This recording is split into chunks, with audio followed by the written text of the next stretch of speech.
Chapter 17. Investigating a Trap Door. "Help! I'll be smothered!" George called out. The slim girl, terrified, was sinking lower and lower into the hole. Thoroughly alarmed, Nancy and Bess hurried toward George, but stopped a short distance away. "Careful, Bess," Nancy warned. "We can't help George if we fall in too. Some of this other ground may be treacherous." Proceeding with caution, the two girls tested the ground before taking each step. Meanwhile, George kept giving sharp, urgent cries, for she had now sunk up to her waist in the cave-in. The more she struggled, the deeper she went. "Try to keep calm, George," Nancy cried. "We'll get you out in a minute." She turned to her other friend. "Bess," Nancy directed, "lie down on the ground in back of me." While Bess did this, Nancy quickly stretched herself out full length on her stomach at the edge of the hole. She reached her arms toward George. "Grab my ankles, Bess," she called again. "When I count 3, start wriggling backward." Nancy grabbed George's wrists and said, "Lock your hands over my wrists." "Ready?" she called after this was done. 1, 2, 3. Instantly, Bess began squirming backward across the ground. Nancy did the same, but their efforts accomplished little in freeing George. "Pull a little harder, Bess," Nancy called. Bess glanced backward. Almost directly behind her was a small tree. She hooked one ankle around it to give her better leverage. When she and Nancy tried a second time to release George, the pull was more effective. George was heaved a foot out of the pit. After resting a moment, the girls repeated the operation. A few more tugs and George was free, sprawled on the ground, a safe distance beyond the edge of the hole.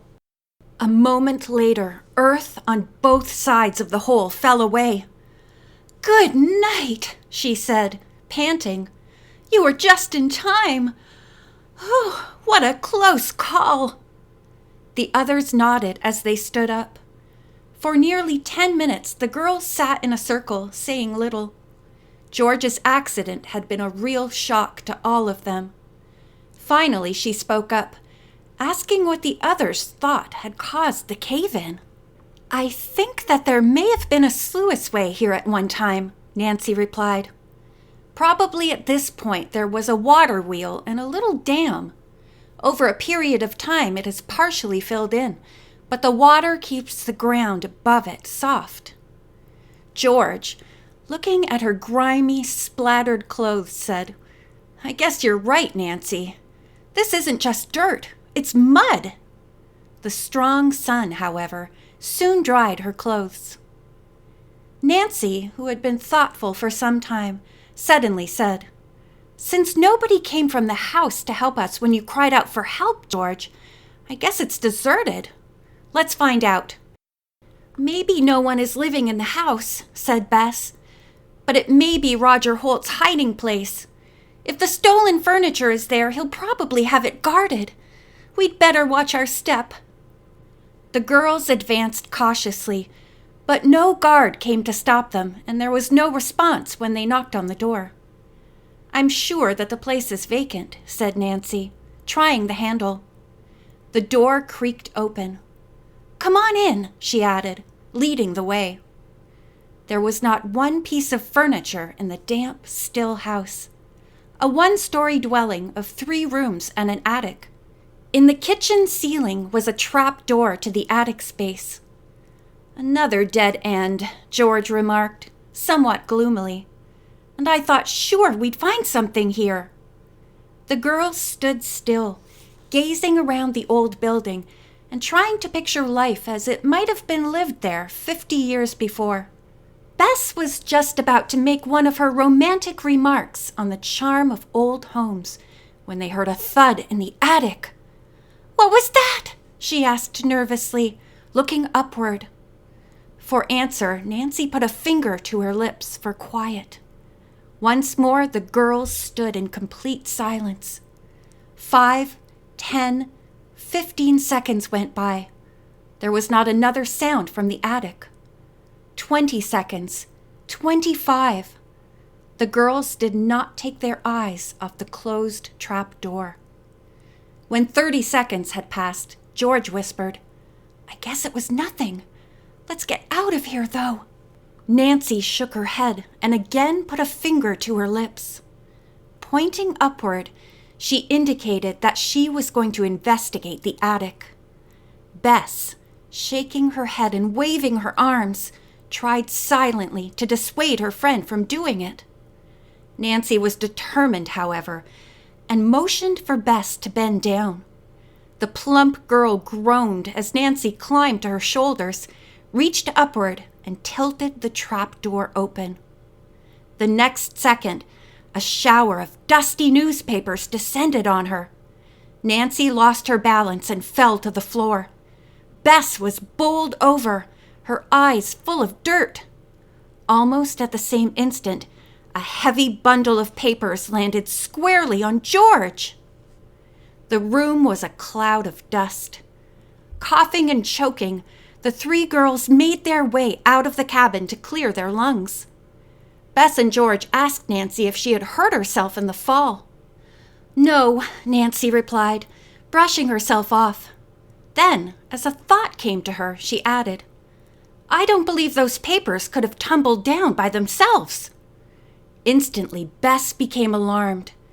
"You mean someone was in that attic and pushed them down on us?" "Yes, I do," said Nancy. "Come on, we're going to find out who it was." The girls returned to the cabin. There was no doubt but that a man had jumped down from the attic. His footprints were clearly evident in the heavy dust. "He ran out the back door!" George exclaimed, as her eye followed the trail of prints through the kitchen door, which now stood ajar. "I'm going to follow him," Nancy said tensely. "Bess, you come with me. George, will you stay here as guard?" "Sure." Nancy ran through the rear exit, Bess at her heels. George fixed her eyes on the trap door, which was still open. "I wonder if there could be a second person up in the attic," she mused. In order to find out, she decided to use a ruse. Going to the front door, George slammed it hard, then tiptoed back, peeking around the door to the kitchen. She remained there for several minutes, but no one appeared in the opening of the trap door. "I guess that fellow who ran away was alone," she concluded, and went outdoors. George walked around the house several times but found nothing suspicious. She wondered whether Nancy and Bess had found their quarry. Presently, George's ankle began to throb with pain. Looking down, she noticed it was swollen. "I suppose I twisted it when I stumbled into that hole," she thought. Dropping to the ground to rest her ankle, George stared absently toward the woods. Presently, her attention was arrested by a gnarled old cherry tree before her. From its limbs hung rows of a parasitic whip-like growth, giving the whole tree a weird, grotesque appearance. From where George sat, certain branches crossed in such a way that they resembled a witch on a broom. "A witch tree!" George exclaimed. End of chapter 17.